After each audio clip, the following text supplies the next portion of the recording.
Start कर रहे हैं अपना 10th क्लास का टॉपिक, अपनी यूनिट ऑप्टिक्स। ठीक है, ऑप्टिक्स का मतलब होता है लाइट, एक तरह से। ठीक है, और ऑप्टिक्स में हम कौन सी ब्रांच आती है हमारे पास? एक होता है रे ऑप्टिक्स, एक होती है वेव ऑप्टिक्स, ठीक है, एक और भी होती है जिसको बोलते हैं क्वांटम ऑप्टिक्स। ओके, हमें क्वांटम ऑप्टिक्स से 10th क्लास में हमें सिर्फ और सिर्फ ये ऑप्टिक्स पढ़नी है। ये 12th में आएगी, ये उससे ज़्यादा ऊपर क्लासेस में आती है। ठीक है, तो हमें अपने 10th क्लास के अकॉर्डिंग कौन सी ऑप्टिक्स पढ़नी है? रे ऑप्टिक्स पढ़नी है। वैसे रे ऑप्टिक्स में रे ऑप्टिक्स का मतलब यहाँ पे होता है जियोमेट्रिकल ऑप्टिक्स।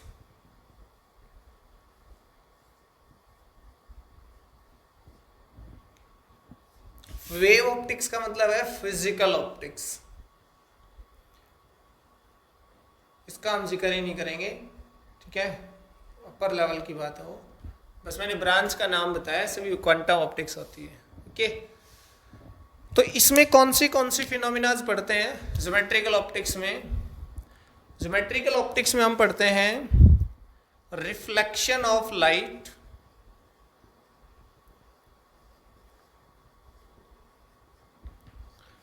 एक हम पढ़ेंगे इसमें रिफ्रैक्शन ऑफ लाइट,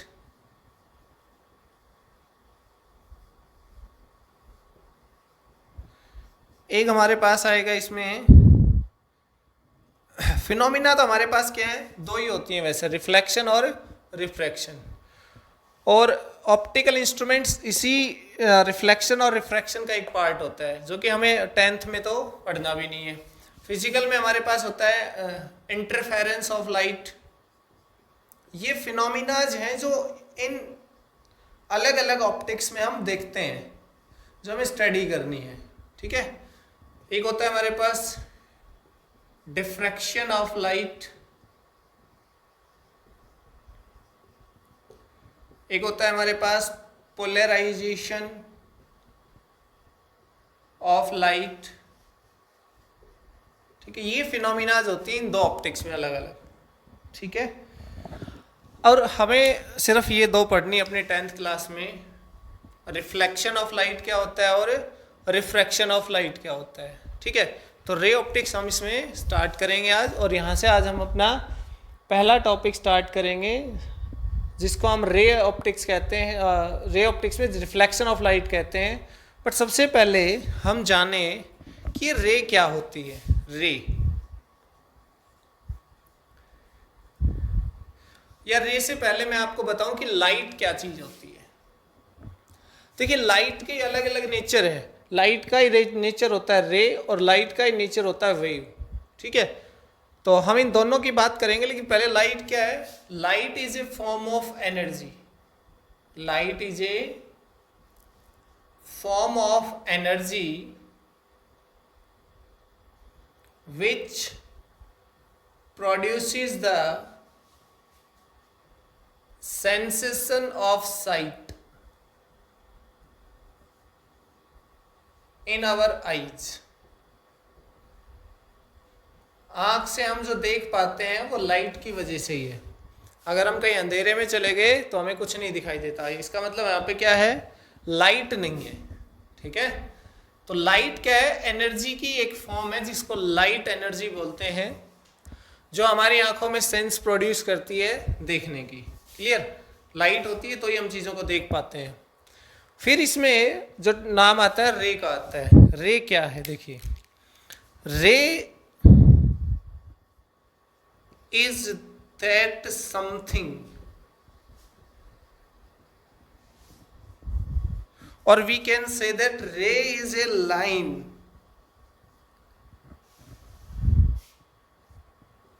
ये लिखिए चाहिए, line which travels always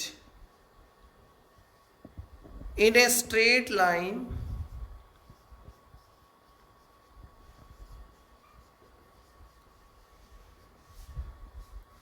from a source, or we can say that from a fixed point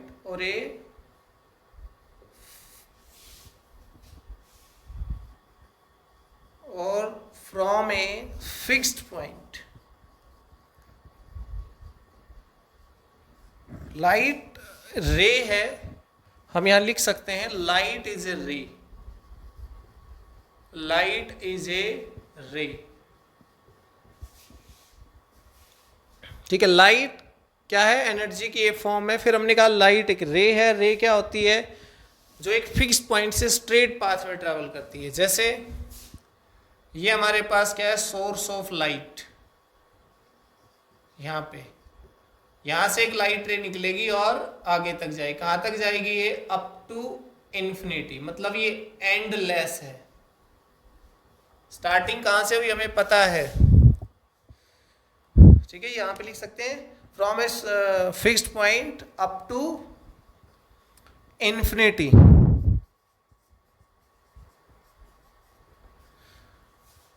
ये यहां से चलती है एक लाइट रे और कहां तक जाती है, इन्फिनिटी तक। इसका एंड कहां होगा जाके, इसका एंड होगा इन्फिनिटी पे।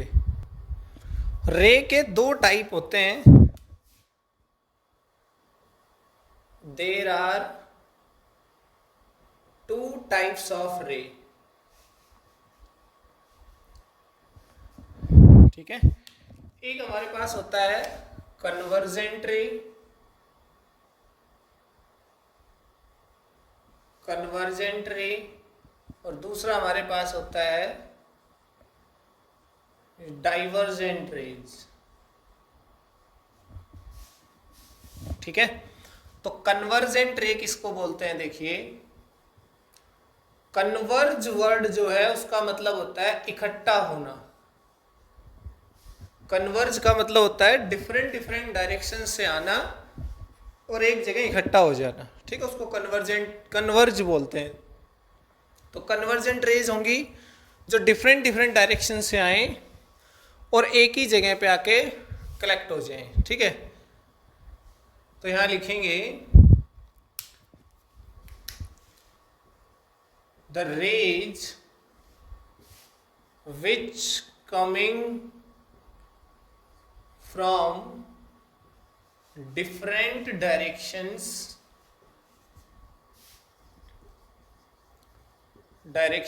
and collects at a single point is known as convergent rays.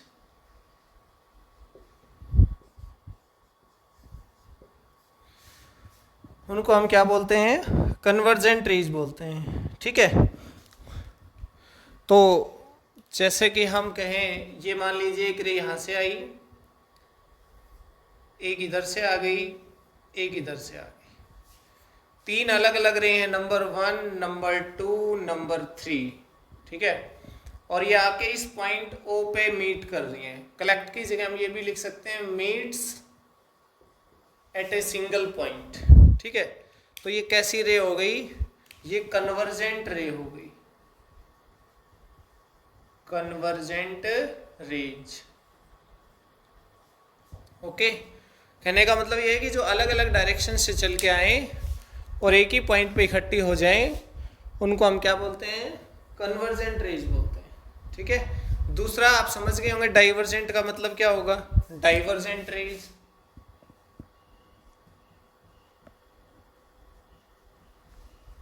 Divergent raise वो क्या होती हैं, जो एक पॉइंट से डिफरेंट डिफरेंट डायरेक्शंस में चली जाए। The rays which goes in different directions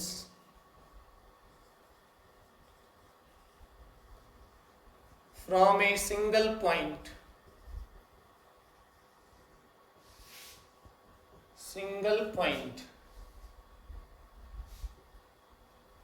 are known as divergent rays means जो एक पॉइंट से अलग अलग डायरेक्शंस में चली जाए, लाइक दिस। ये 3 रे थी हमारे पास जो पॉइंट ओ से चली और 3 अलग अलग डायरेक्शंस में चलेगी, उनको क्या बोल रहे हैं हम? डाइवर्जेंट रेज है ये।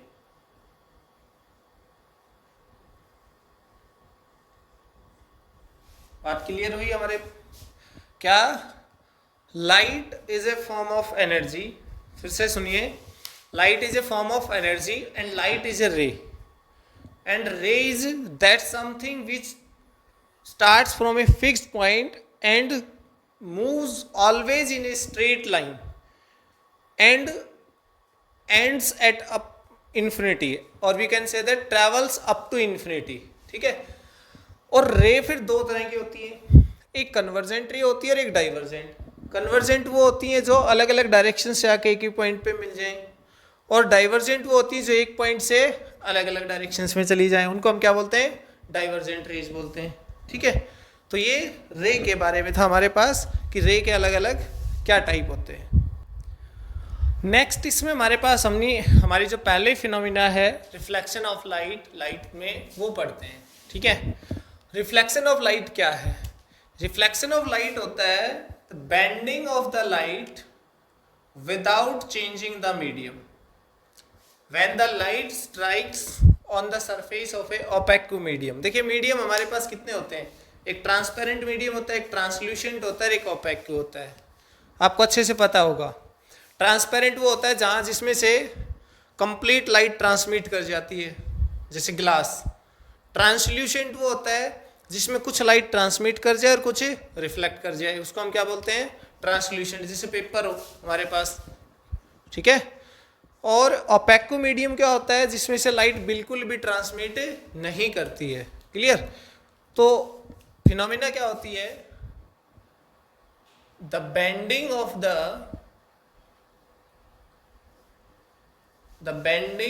The light without changing the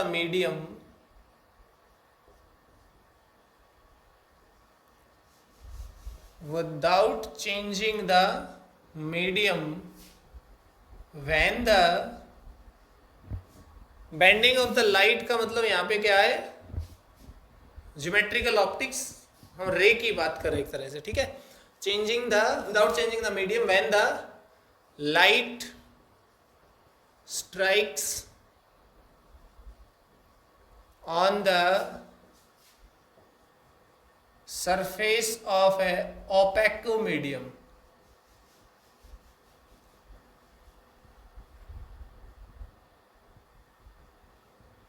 okay.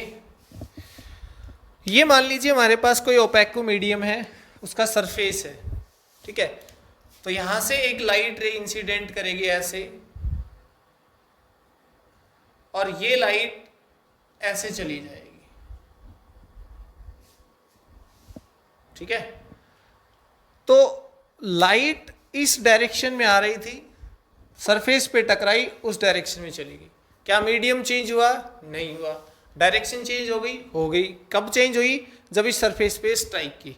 इसी फिनोमिना को हम क्या बोलते हैं? रिफ्लेक्शन ऑफ लाइट बोलते हैं। ठीक है। इसमें होता क्या है एक्चुअली?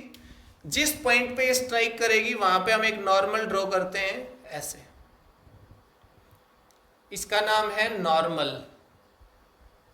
देखिए नॉर्मल का मतलब होता है परपेंडिकुलर टू ए सरफेस। हम इसको परपेंडिकुलर नहीं कह सकते, परपेंडिकुलर किसी लाइन पे होता है और ये एक सरफेस पे है। एक्चुअली ये लाइन नहीं है, ये क्या है हमारे पास ये ऐसे है, एक सरफेस है, ऐसे समझिए। ठीक है ना। लाइट यहां से ऐसे आके टकराई और ऐसे चलेगी। क्लियर? तो ये ओपेक मीडियम था ना। अगर ये ग्लास होता तो लाइट ऐसे आती और ऐसे ही नीचे निकल जाती, उसको क्या बोलते हो? ट्रांसपेरेंट मीडियम है। लेकिन यहाँ पे क्या हुआ? ओपेक मीडियम है नहीं है, तो यहाँ पे लाइट ऐसे आई और टकरा के ऐसे चली गई। तो ये आपको जो लाइन दिख रही है ना, वो ये सामने का फेस नजर आ रहा है, बस ये वाला। क्लियर बात? तो इसको क्या बोलते हैं, नॉर्मल बोलते हैं। जो लाइट रे हमारे पास ये वाली, इसको बोलते हैं इंसिडेंट रे। क्या बोलते हैं इसको, इंसिडेंट रे बोलते हैं। और इसको बोलते हैं reflected ray. Okay, reflected ray. और जो इंसिडेंट रे नॉर्मल के साथ एंगल बनाती है उसको आई कहते हैं, एंगल ऑफ इंसिडेंस, या इंसिडेंट एंगल भी बोल देते हैं इसको। ठीक है, एंगल ऑफ इंसिडेंस के इंसिडेंट एंगल एक ही बात है, आई। और ये जो एंगल यहां नॉर्मल के साथ बनेगा इसको क्या बोलते हैं, एंगल ऑफ रिफ्लेक्शन। एंगल हमेशा नॉर्मल के साथ बनेगा, ये एंगल बन गया या ये एंगल बन गया, वो एंगल ऑफ इंसिडेंस नहीं होगा। अगर मैं आई यहां बना दूं तो ये गलत है, आई यहां पे आएगा नॉर्मल के साथ, एंगल ऑफ रिफ्लेक्शन बोलते हैं इसको। ठीक है, रिफ्लेक्शन एंगल कह देंगे, एंगल ऑफ रिफ्लेक्शन। आप इसको समझिए क्या है, ये सरफेस है ऐसे, ये नॉर्मल है। ठीक है, लाइट रे ऐसे आती है यहाँ पे, देखिए ये यहाँ पे, ये नॉर्मल है और लाइट रे ऐसे आती है। क्लियर। और ये जो नॉर्मल के साथ एंगल बनेगा ना इसका, ये वाला एंगल, ये क्या होगा हमारे पास, एंगल ऑफ इंसिडेंस होगा।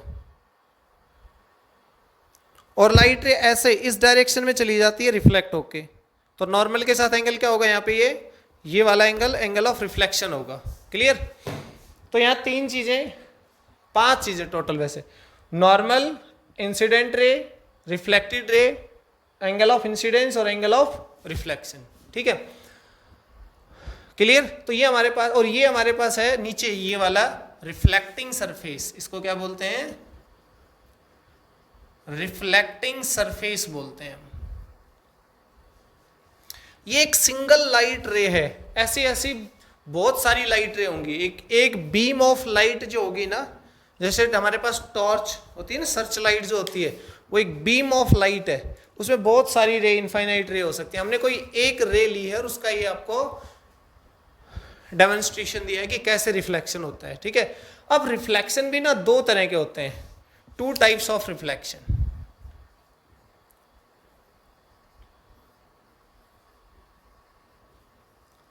एक होता है रेगुलर रिफ्लेक्शन, रेगुलर रिफ्लेक्शन, और एक होता है इर्रेगुलर रिफ्लेक्शन। दो तरह के रिफ्लेक्शन होते हैं, रेगुलर रिफ्लेक्शन और इर्रेगुलर रिफ्लेक्शन। ठीक है, तो देखिए रेगुलर रिफ्लेक्शन क्या होता है। हमारे पास एक सरफेस है, ये ऐसे ही रिफ्लेक्टिंग सरफेस है, लेकिन इस सरफेस की खास बात क्या है, देखिए सरफेस हमारे पास दो तरह का हो सकता है, एक फ्रिक्शनल सरफेस होता है और एक होता है स्मूथ सरफेस, फ्रिक्शनलेस एक तरह से कह सकते हैं उसको।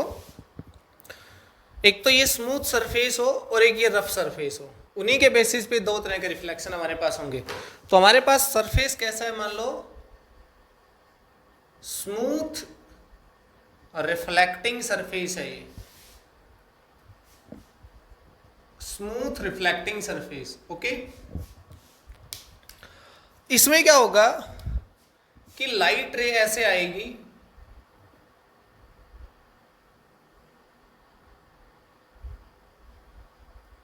देखिए पैरेलल है ना ये लाइट रेज, और रिफ्लेक्शन के बाद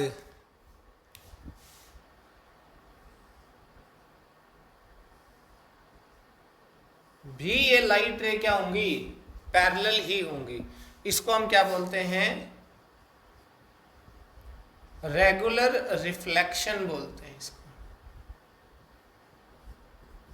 तीन लाइट रे थी, 1 2 3, ठीक है, तो यहां से हमारे पास 1 2 3, ठीक है। तो स्मूथ सरफेस पे जो रिफ्लेक्शन होगा वो इस तरह से होगा, ठीक है।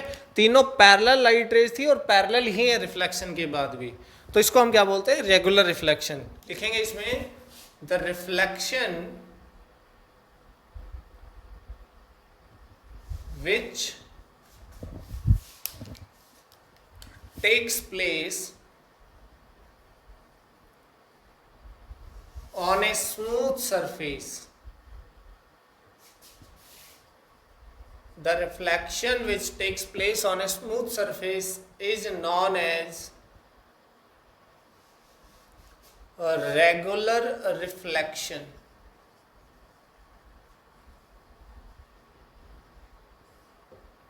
ओके भाई, इतना ही इसमें। किसी रेगुलर स्मूथ सरफेस पे जो रिफ्लेक्शन होगा उसको क्या बोलेंगे, रेगुलर रिफ्लेक्शन। फिर दूसरा क्या होता है हमारे पास, इररेगुलर रिफ्लेक्शन। इररेगुलर रिफ्लेक्शन, ये वाला डायग्राम बनते आप समझ जाएंगे। देखिए अब की बार सरफेस हमारे पास स्मूथ नहीं है भाई,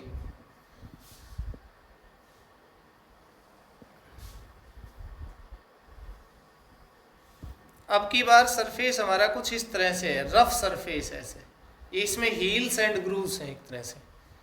ये सरफेस जो है वो स्मूथ नहीं है ना, ये है रफ सरफेस, तो इसको क्या लिखेंगे, रफ रिफ्लेक्टिंग सरफेस।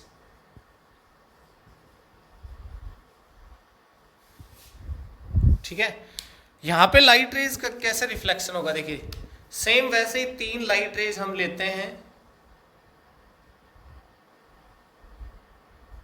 तीनों ही पैरेलल आई हैं, लेकिन रिफ्लेक्शन के बाद 1 2 3, रिफ्लेक्शन के बाद ये मान लो ऐसे जाएगी, तो हो सकता है दूसरे वाली ऐसे जाए, हो सकता है तीसरे वाली ऐसे जाए। तो देखिए फर्स्ट, सेकंड और थर्ड, क्योंकि ये सरफेस जो था ना, जहां जिस सरफेस पे लाइट टकरा रही थी वो सरफेस एक जैसा नहीं था उनके लिए, जो नॉर्मल थे उनके लिए वो डिफरेंट डिफरेंट थे। क्या, जो नॉर्मल थे वो डिफरेंट डिफरेंट बने, इसमें नॉर्मल तीनों ही पैरेलल बनेंगे, पहले वाली लाइट रे के भी नॉर्मल वही होगा, इसके लिए वही, ऐसे तीनों नॉर्मल। इसमें नॉर्मल क्या होंगे, अलग अलग डायरेक्शंस में होंगे, क्यों, क्योंकि सरफेस क्या नहीं है, स्मूथ नहीं है। नॉर्मल होता है परपेंडिकुलर टू द सरफेस, और सरफेस तो कैसे है, कर्व शेप में है ना, तो जो नॉर्मल होंगे वो भी क्या होंगे, उस कर्व के अकॉर्डिंग ही उनकी डायरेक्शन होगी, तो रिफ्लेक्शन भी उसी अकॉर्डिंग होगा। तो हम इसमें लिखेंगे the reflection which takes place on a rough surface, rough reflecting surface,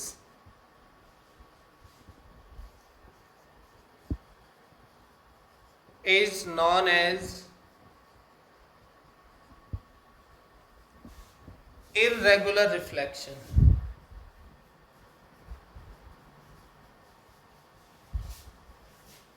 irregular reflection, कुछ समझ आई बात। ऐसा रिफ्लेक्शन जो इस तरह के रफ सरफेस पे हो रहा है उसको इररेगुलर रिफ्लेक्शन बोलते हैं। क्लियर। अब जरा देखें इनका यूज की बात। वही मान लीजिए कि एक ऑब्जेक्ट, सिर्फ ये वाला एरिया देखिए, इस सरफेस का ये वाला हिस्सा, हम चीज़ों को देख कब पाते हैं। अभी हमने कहा था कि स्टार्टिंग में कि लाइट क्या है, light is a form of energy which produces the sensation of sight in our eyes, है ना। तो लाइट जैसे अंधेरे का टाइम है, हम रात के टाइम में टॉर्च लेके देखते हैं, है ना। मतलब अगर अंधेरे में कहीं जा रहे हैं तो टॉर्च होती है हमारे हाथ में देखने के लिए, गाड़ी है तो उस पर हेडलाइट होती है, बाइक है तो हेडलाइट होती है उस पर। अब सोचिए कि टॉर्च आप ऐसे करते हैं या ऐसे करते हैं, भाई लाइट की वजह से देख पाते हैं ना, तो टॉर्च की लाइट अपने ऊपर ऐसे कर लेते हैं या उस ऑब्जेक्ट पे डालते हैं जिसको हमें देखना है। हम लाइट उस ऑब्जेक्ट पे डालते हैं जिसको हमें देखना है, समझ गए। हम अपनी आंखों पे थोड़ा सीधा लाइट डालते हैं। क्यों? क्योंकि देखिए, हम जिस ऑब्जेक्ट पे लाइट डालेंगे उसके ऊपर लाइट इंसिडेंट करेगी। अगर वो ट्रांसपेरेंट हुआ तो लाइट टोटल पास हो जाएगी, हमें दिखाई नहीं देगा कि वहाँ कोई ग्लास है, क्योंकि ग्लास में ही ऐसा हो सकता है कि सारी लाइट पास हो जाए। तो रात के टाइम में अगर आप ऐसा कर रहे हैं कि टॉर्च लेके किसी ग्लास सरफेस को ढूंढने की कोशिश कर रहे हैं, तो वो आपको, अगर आइडियल कंडीशंस हुई परफेक्ट, तो आपको नज़र नहीं आएगा। क्यों? क्योंकि जैसे आप लाइट उस पर डालेंगे तो लाइट सारी की सारी पार हो जाएगी उससे, आपकी तरफ कुछ आई ही नहीं। आपको तो तब दिखेगा ना जब किसी ऑब्जेक्ट से लाइट आपकी आंखों में आएगी, समझ गए ना? तो लाइट आपकी तरफ आई नहीं, लेकिन एक्चुअल में हमारे पास अगर कोई ऑब्जेक्ट सामने आए जो ओपेकू है, उसके ऊपर लाइट इंसिडेंट करेगी, टकरा के हमारी आंखों में आएगी और हमें वो ऑब्जेक्ट दिखाई देगा। इसीलिए हम क्या करते हैं, उस ऑब्जेक्ट पे लाइट डालते हैं। तो मैं जो समझाना चाह रहा था, इस जगह पे मैं यहाँ पे खड़ा हूँ मान लीजिए, ठीक है, तो और ये सरफेस कैसा है? इस तरह का स्मूथ सरफेस है। लाइट इधर से इंसिडेंट करवाई गई तो मुझे ये वाला हिस्सा, सिर्फ ये वाला हिस्सा दिख जाएगा, क्योंकि लाइट टकरा के मेरी आंखों में गई है। क्लियर बात? ये वाला दिखेगा ना। लेकिन आप यहां खड़े हैं, मान लीजिए आप इस जगह पे खड़े हैं, कि आपको यहां ये वाला सरफेस, ये वाला तो वैसे ही नहीं दिखेगा। देखिए, ये इधर वाला सरफेस है ना, ये तो मुझे भी नहीं दिखेगा, बचा हुआ हिस्सा। क्यों नहीं दिखेगा? क्योंकि इस पे तो लाइट इंसिडेंट नहीं कर रही है। हाँ, ये वाला मुझे दिख जाएगा क्योंकि लाइट इस पे इंसिडेंट करके मेरी आंखों में चली गई है, और लाइट मेरी आंखों में यहाँ से जा रही है ना, तो मुझे ये दिखेगा। लेकिन आप यहाँ खड़े हैं, आपकी तरफ तो कोई लाइट गई नहीं, आप लाइट इंसिडेंट कर रही है, उधर जा रही है, लेकिन आपकी तरफ कुछ नहीं गया, तो आपको ये वाला सरफेस का कोई हिस्सा नज़र नहीं आएगा, क्योंकि जब आपके तरफ लाइट ही नहीं गई तो आपको दिखेगा क्या? ये दिख जाएगा उसको। ठीक है, इसमें आ जाइए। इसमें तो ये मैंने 3 लाइट रेज, अच्छा इसमें एक चीज़ और भी है, चाहे इसके अंदर जितना मर्जी लाइट रेज आ जाए, इस रीजन से इस रीजन में, सारी इस रीजन के बीच में ही जाएंगी। इसमें 3 लाइट रे आई, यहाँ जो खड़ा है उसके पास भी पहुंची, यहाँ जो खड़ा है उसके पास भी, यहाँ जो खड़ा है उसके पास, ये तो 3 ही लिए मैंने। अगर मैं बात करूं तो मैंने बताया था कि एक बीम ऑफ लाइट है, उसमें कितनी लाइट रेज होंगी? Infinite number of light rays होंगी। तो इस हिस्से से जहां लाइट इंसिडेंट कर रही है, सिर्फ उसकी बात कर रहा हूं, ये तो अभी भी नजर नहीं आएगा मैं कहीं भी, लेकिन इस हिस्से से हर डायरेक्शन में लाइट क्या करेगी? रिफ्लेक्ट होके जाएगी। कोई लाइट रे इधर गई तो कोई इधर गई, तो कोई इधर गई, तो कोई इधर गई, तो कोई इधर गई। और अगर ऐसा होगा तो हमें वो सरफेस यहाँ इस जगह पे जो भी कोई खड़ा होगा उसको दिखाई देगा। हम किसी भी ऑब्जेक्ट को यहाँ खड़े होकर देख रहे हैं, इस ऑब्जेक्ट को दूर दूर खड़ा है वो भी देख पा रहा है, उधर साइड में खड़ा है वो भी देख पा रहा है, ऊपर है वो भी देख पा रहा है। इसका मतलब है कि इस सरफेस से लाइट टकरा के हर डायरेक्शन में जा रही है। तो अपनी डेली लाइफ में कोई भी स्मूथ सरफेस तो नहीं है। नॉर्मली जितने भी ऑब्जेक्ट्स हम देखते हैं हमारे पास सब क्या है? सारे के सारे हमारे पास क्या हैं? रफ सरफेसेस हैं। और रफ सरफेस है तो हम एक ही जगह पे बैठ के सब चीज़ों को देख पाते हैं। मतलब अपने आसपास में जो भी, हमें ये नहीं है कि देखिए मैं यहाँ बैठा हूँ, अपनी गर्दन घुमा के उस ऑब्जेक्ट को भी देख सकता हूँ, इसको भी देख सकता हूँ, इसको भी देख सकता हूँ, इसको भी देख सकता हूँ। मुझे पोजीशन चेंज करने की ज़रूरत नहीं है अपनी। क्यों? क्योंकि ये सारे रफ सरफेस हैं और इन पे लाइट इंसिडेंट कर रही है और मेरी तरफ आ रही है। ओके, तो ये 2 तरह के रिफ्लेक्शन होते हैं हमारे पास, एक रेगुलर रिफ्लेक्शन और एक इररेगुलर। तो हम जो नॉर्मली देखते हैं, जो हम डेली लाइफ में अपनी चीज़ों को देखते हैं इधर उधर, वो सब क्या है? इररेगुलर रिफ्लेक्शन होता है। ओके, आगे है रिफ्लेक्शन के कुछ लॉज हैं, लॉज ऑफ रिफ्लेक्शन। देखिए, सबसे पहला लॉ है इंसिडेंट रे। हमने रिफ्लेक्शन में देखा, एक इंसिडेंट रे थी, एक रिफ्लेक्टेड रे और एक नॉर्मल।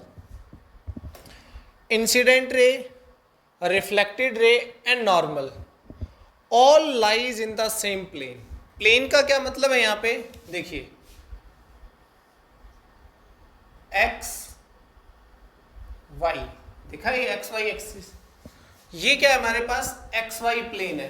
जैसे ये बोर्ड मेरे पास है, मैं इसको कह दूं ये एक्स एक्सिस है, इसको कह दूं ये वाई एक्सिस है, तो ये जो मेरा बोर्ड है ये क्या है, एक्स वाई प्लेन है। प्लेन का मतलब 2 डायमेंशनल होता है, ठीक है। प्लेन 9th क्लास में आपने पढ़ा होगा, plane 1 dimension motion, 2 dimension motion, 3 dimension motion. तो ये प्लेन का मतलब क्या होता है, 2 डायमेंशनल, ठीक है। तो ये कहता है कि ये एक ही प्लेन में लाई करते हैं। एक प्लेन में लाई करने का मतलब क्या है, देखिए मान लीजिए ये रिफ्लेक्टिंग सरफेस है, मैं इसकी बात करूं तो ये एक प्लेन होता है, ठीक है। तो ये हमारे पास मान लीजिए एक्स वाई प्लेन बोर्ड की तरह ही है ना। एक लाइट रे ऐसे आएगी, ऐसे चली जाएगी, रिफ्लेक्ट होके ऐसे आके ऐसे चली गई, है ना। तो ये वाले प्लेन में लाई करी ना, नॉर्मल भी ऐसे ही है, नॉर्मल ऐसे थोड़ी है, तो ये तो प्लेन के परपेंडिकुलर हो जाता। लाइट रे ऐसे आके ऐसे थोड़ी गई है, लाइट रे ऐसे आई और ऐसे चली गई, ये इंसिडेंट रे, ये रिफ्लेक्टेड रे, इसी प्लेन में लाई करें ना, ऐसे ऐसे, ठीक है। तो अगर ऐसा हो जाए ना, लाइट रे ऐसे आके ऐसे चली जाए, तो फिर ये अलग हो जाएगा, फिर ये दूसरे प्लेन में चला गया। हमारे पास ये एक ही प्लेन में है, इंसिडेंट रे, रिफ्लेक्टेड रे और नॉर्मल, तो प्लेन चेंज नहीं होता।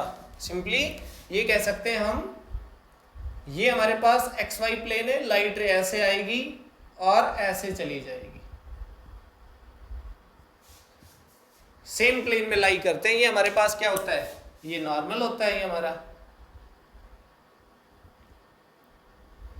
ओके। दूसरा इसमें होता है, देखिए लाइट रे जो होती, लाइट जो होती है उसकी फ्रीक्वेंसी होती है, उसकी वेवलेंथ होती है, उसकी स्पीड होती है। तो देखिए frequency, wavelength and speed of light remains same after reflection. After reflection means जो लाइट इंसिडेंट कर रही है उसकी कुछ फ्रीक्वेंसी है, कुछ वेवलेंथ है, कुछ स्पीड है, ओके। जैसे लाइट एक वेव भी होती है, अभी बताया था हमने स्टार्ट में कि लाइट का एक नेचर वेव भी होता है, जिसमें वेव ऑप्टिक्स होती है, ठीक है। और हमने वेव के बारे में पढ़ा है, साउंड वेव पढ़ा होगा हमने 9th क्लास में। तो वेव में क्या होता है, वेव की स्पीड होती है, वेव की फ्रीक्वेंसी होती है, वेव की वेवलेंथ होती है। तो कहता है कि जो इंसिडेंट रे है उसकी जो फ्रीक्वेंसी है, उसकी जो वेवलेंथ है, उसकी जो स्पीड है, रिफ्लेक्शन के बाद ये चीज़ें सेम रहेंगी, चेंज नहीं होती। क्यों? क्योंकि मीडियम चेंज नहीं होता। अगर मीडियम चेंज होना तो वेवलेंथ और स्पीड चेंज हो जाएंगी, ठीक है। लेकिन फ्रीक्वेंसी तो ऐसी constant, frequency always depend on the source of light. But इस केस में आप पर्टिकुलर ये समझिए कि फ्रीक्वेंसी, वेवलेंथ और speed of light after reflection does not change, वो क्या रहती है, सेम। फिर क्या चेंज होता है, बट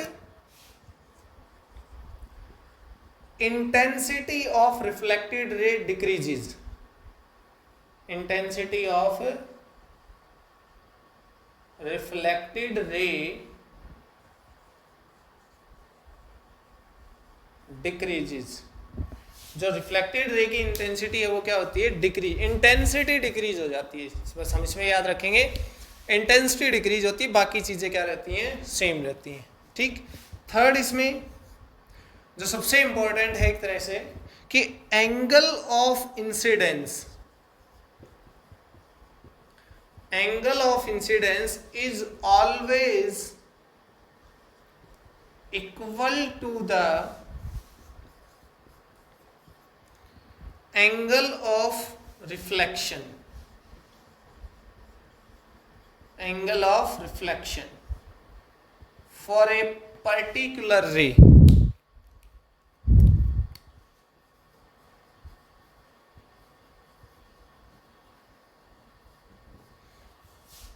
कहने का मतलब ये है कि मान लो ये एंगल आई है, ये एंगल आर है, तो angle I is always equal to angle R. Reflection का सबसे इंपॉर्टेंट लॉ कि angle of incidence is always, अगर ये 30 डिग्री है तो ये भी डेफिनेटली 30 डिग्री होगा, और angle always with the normal. लिख लीजिए, चाहे इसको स्टार लगा के, angle by the rays, angle made by the rays always with normal.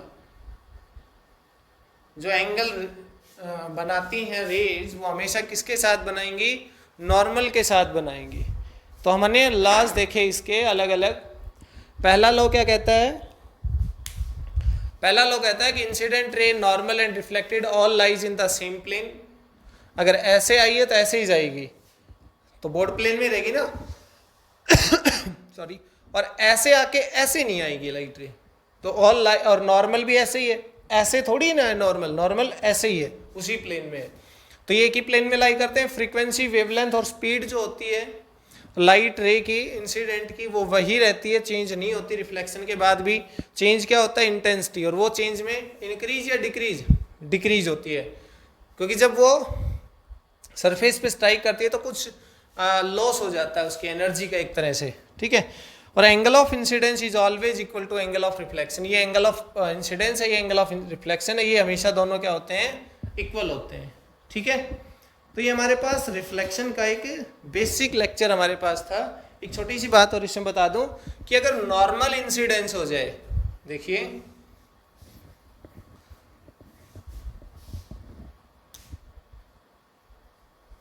Normal incidence, ये सामान्य वाला नॉर्मल नहीं है, ये परपेंडिकुलर वाला नॉर्मल है। मान लीजिए हमारे पास ये लाइट रे ऐसे आई, इसको क्या बोलेंगे? Normal incidence. इसमें एंगल आई क्या है? 0। तो एंगल आर भी क्या होगा? डेफिनेटली 0 होगा ना, क्योंकि दोनों इक्वल क्या एंगल क्या होते हैं? इक्वल। ये आई 0 क्यों है? क्योंकि देखिए लाइट ऐसे आई, हमारा नॉर्मल भी तो ऐसे ही होता था, तो दोनों पैरेलल हो गए नहीं। तो एंगल आई क्या हो गया? 0। और एंगल आर क्या होगा? वो भी 0 होगा अकॉर्डिंग टू दिस लॉ। आई 0 है तो आर भी 0। आर 0 कब होगा? जब वापिस इसी रास्ते चली जाए। तो इसमें क्या लिखेंगे? In normal incidence